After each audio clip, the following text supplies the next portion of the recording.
올해 수능도 마스크를 착용한 채 수능을 쳐야 합니다. 경남도 교육청은 수능 시험장을 점검하고 안전 수능 준비에 들어갔습니다. 천연 기념물인 독수리가 올해도 겨울을 나기 위해 고성으로 날아왔습니다. 독수리 떼가 장관을 이루는 현장을 다녀왔습니다. 경상남도가 15일 오후 통영시청에서 통영과 거제의 대중교통 광역 환승 할인제 도입을 위한 업무 협약을 맺었습니다. 경남 지역 코로나19 확진자가 4주 연속 증가하고 있습니다. 그동안 2달째 감소세를 보였지만 하루 평균 확진자 수가 지난달 말부터 늘면서 4주 연속 증가세를 기록하고 있습니다.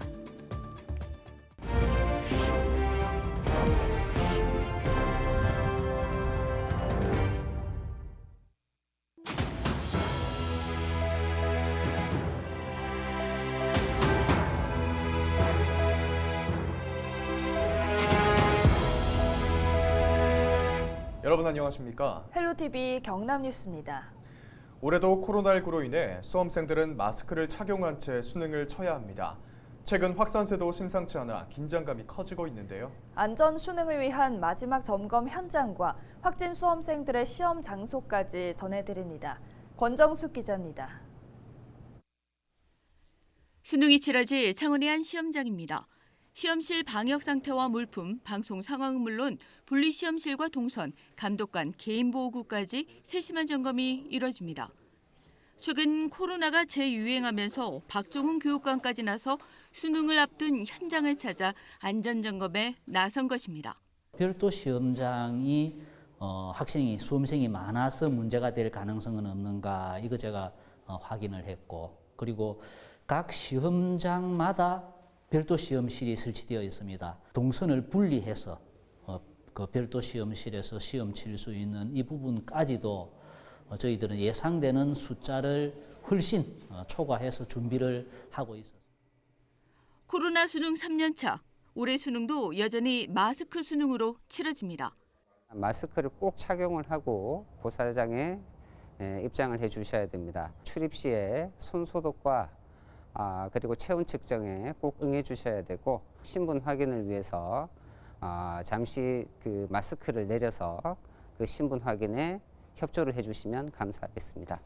경남 116개 시험장 중 105곳은 일반 시험장, 10곳은 별도 시험장, 1곳이 병원 시험장으로 마련됐습니다. 확진 수험자 시험 문의가 이어지는 만큼 시험 장소를 미리 알아둬야 합니다. 시험 당일 입원 치료 중인 수험생은 마산의료원에서, 확진돼 격리 중인 수험생은 별도 시험장에서 각각 수능을 치릅니다. 만일 당일 고열 등 의심 증상이 있다면 일반 시험장이 마련된 분리시험실을 이용하게 됩니다. 수능 아침이나 전날에 확진을 알았다면 지역 교육청에 통보해 새 시험장을 안내받아야 합니다. 한 시험실에서 수험생이 24명씩 앉고 점심시간에 책상용 종이 칸막이를 설치하는 것은 지난해와 동일합니다. 도교육청은 수험생들의 코로나 감염을 막기 위해 지난 14일부터 모든 고등학교 수업을 원격 수업으로 전환했습니다. 헬로TV 뉴스 권정숙입니다. 찬바람이 불기 시작하는 이맘때면 몽골에서 고성을 찾는 특별한 손님이 있습니다. 바로 천연기념물 독수리인데요. 올해는 조금 일찍 겨울을 나기 위해 고성으로 날아왔습니다. 독수리 떼가 장관을 이루는 현장, 표영민 기자가 보도합니다. 초겨울 들녘, 사람들이 먹이를 놓아두자 먼저 모습을 드러낸 건 까마귀. 그러나 곧 멀리서 그 모습을 지켜보던 거대한 무리가 나타납니다. 하늘의 제왕으로 불리는 독수리떼입니다. 멸종 위기종으로 좀처럼 보기 힘든 독수리지만 고성에서는 예외입니다. 해마다 몽골에서 우리나라를 찾는 독수리는 2,000마리. 이 중 절반 가까운 800여 마리가 고성에서 겨울을 보내기 때문입니다. 몽골에서 돌아온 독수리들은 지난해보다 일주일가량 빨리 고성을 찾았습니다. 일찌감치 찾아온 독수리를 위해 고성군은 서식지 인근에 몽골식 천박집을 설치하고 먹이 주기를 시작했습니다. 또 매년 고성을 찾는 독수리와 인간의 공존을 위해 생태 관광 체험 프로그램도 시작했습니다. 게르에 독수리에 관한 모든 자료들이 전시가 되어 있습니다. 그래서 그 전시도 보시고 또 그다음에 게르 안에는 우리가 이 독수리 먹이터부터 해가지고 몽골의 번식지까지 촬영을 해놓은 것이기 때문에 그것을 보게 된다 그러면 굉장히 보시는 분들은 많은 도움이 되실 것 같습니다. 독수리를 가까이서 관찰할 수 있는 흔치 않은 기회에 이곳을 찾는 사람들의 발길도 이어지고 있습니다. 자주 접하는 새는 아니고 책에서만 보던 새인데 볼 때마다 신기하고 멀리서 지금 보니까 작아 보이는데 가끔 저는 가까이서 본 적이 있거든요. 먹이 먹고 할 때 굉장히 크더라고요. 민감하고 조심성이 많은 독수리. 고성군은 이런 독수리의 특성을 고려해 서식지를 사람들의 발길이 잦은 민가 근처에서 국가습지 마동호로 옮긴다는 계획입니다. 올해도 고성을 찾아온 독수리들은 이곳에서 겨울을 보내고 내년 3월 고향인 몽골로 돌아가게 됩니다. 헬로티비 뉴스 표영민입니다.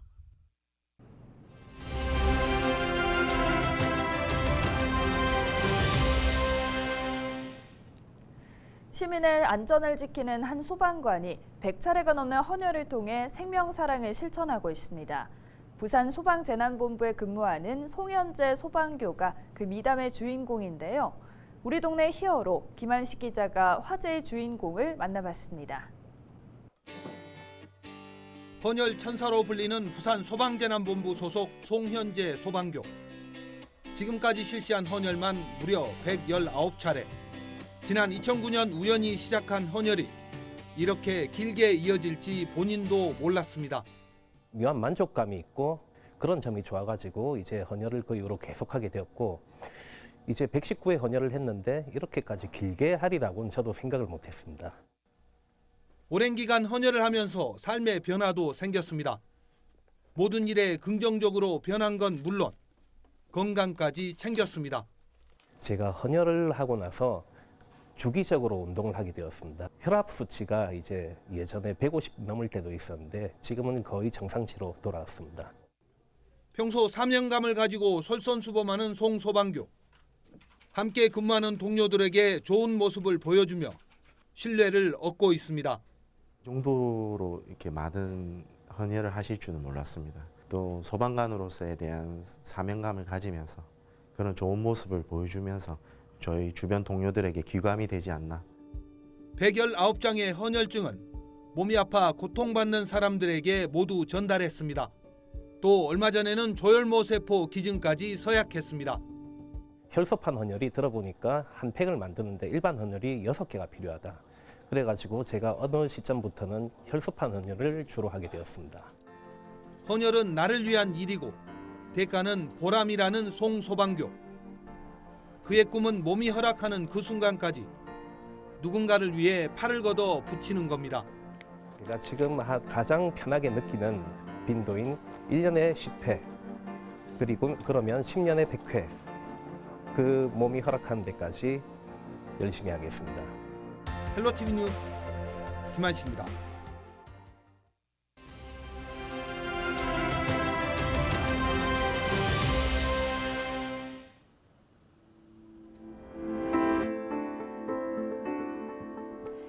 코로나19 7차 유행이 본격화되고 있습니다. 여기에 높은 일교차에 겨울철 독감까지 유행하면서 이른바 트윈 데믹 우려가 높아지고 있는 상황입니다.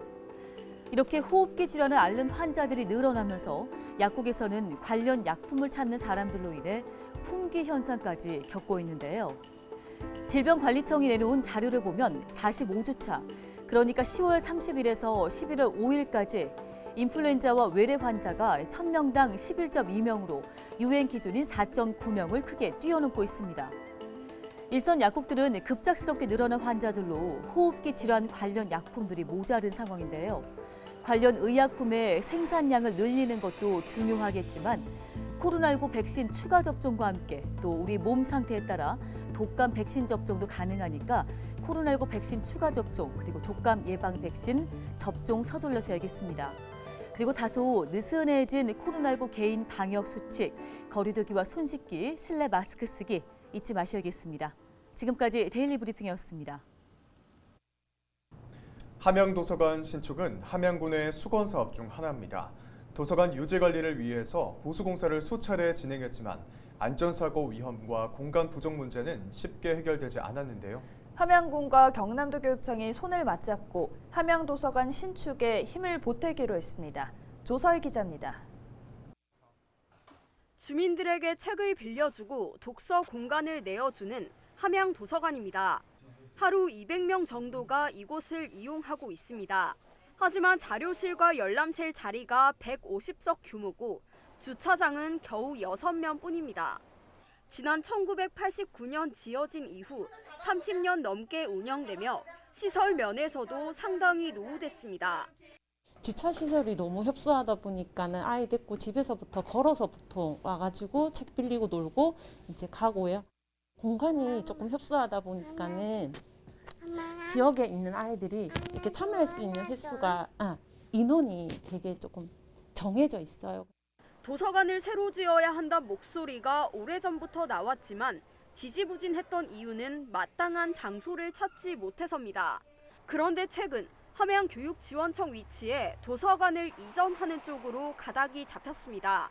교육지원청 역시 지어진 지 51년이 지나 노후화된 건물인데 교육지원청을 아예 다른 곳으로 이전 신축하기로 결정한 겁니다. 함양 중심에 있는 함양교육지원청입니다. 교육지원청은 이 건물을 허물고 도서관을 이곳으로 이전할 계획입니다. 교육지원청을 함양군 농업기술센터 근처로 먼저 옮긴 뒤 지금의 교육지원청 자리에 도서관을 새로 짓는 방식. 최근 함양군과 경남도 교육청이 손을 맞잡으며 사업의 속도가 붙고 있습니다. 함양군이 약 67억 원을 들여 함양교육지원청에게 교육지원청 이전 부지를 매입해 제공하고 교육지원청이 약 120억 원을 투입해 도서관과 청소년 복합문화시설을 조성키로 한 겁니다. 경남도 내에서 보면은 18개 시군 중에서 우리 함양군만 유일하게 청소년 관리 인프라가 없다는 점 또 말씀드리고 지금 우리 청소년들이 자라난 청소년들이 우리 사회에 주체적인 자리에 갈 수 있도록 행정 절차가 남아있어 도서관 규모와 시설 등은 정해지지 않은 상황. 현재 목표는 2026년까지 교육지원청을 이전하고 2027년엔 복합도서관을 준공하는 겁니다. SCS 조서입니다.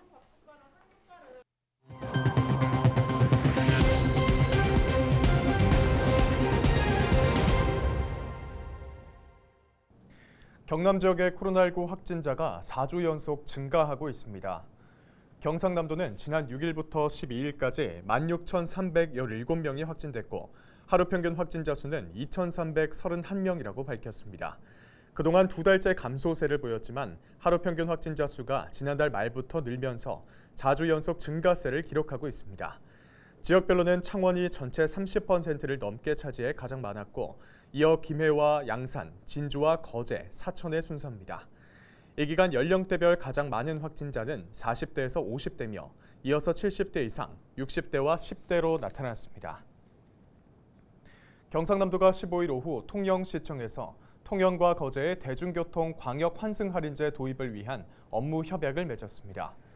협약에는 박완수 경남도지사를 비롯해 천영기 통영시장, 박종욱 거제시장, 전기풍 경남도의회, 건설소방위원회 부위원장 등이 참석했습니다. 통영과 거제의 광역 환승 할인제가 도입되면 시내버스나 마을버스를 40분 안에 환승했을 때 1,450원의 할인 혜택을 받게 됩니다. 경남도가 손실금 가운데 30%를 부담하고 나머지는 두 지자체에서 동일한 비율로 분담합니다. 경남도와 통영시, 거제시는 관련 시스템을 개발하고 시범 운영을 거친 뒤 내년 3월부터 광역 환승 할인제를 본격 시행한다는 계획입니다. 지난 2020년 말 기준 교통카드 사용 기록을 보면 통영과 거제를 오가는 시내버스와 마을버스 수요는 연간 10만 4천 건에 달했습니다. 또 지난 8월 경남도와 경남연구원이 실시한 설문조사에서 통영 시민의 93.3%, 거제 시민의 95.2%가 광역 환승 할인제 도입을 찬성한 것으로 집계됐습니다. 이상으로 뉴스를 마칩니다. 저희는 언제나 지역민 여러분과 함께하겠습니다. 시청해주신 여러분 고맙습니다.